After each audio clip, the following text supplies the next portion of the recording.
Di akhir tahun 2020 ini ada libur panjang dalam rangka menyambut Hari Raya Natal dan juga Tahun Baru.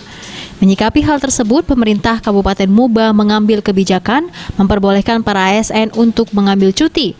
Namun, para ASN dilarang untuk berlibur keluar kota atau ke luar negeri, apalagi menggunakan fasilitas negara, mengingat saat ini Indonesia masih dilanda wabah virus COVID-19 yang tak kunjung mereda. Akhir tahun liburan. Akhir tahun sudah kita himbau, boleh cuti tapi tidak boleh liburan keluar daerah.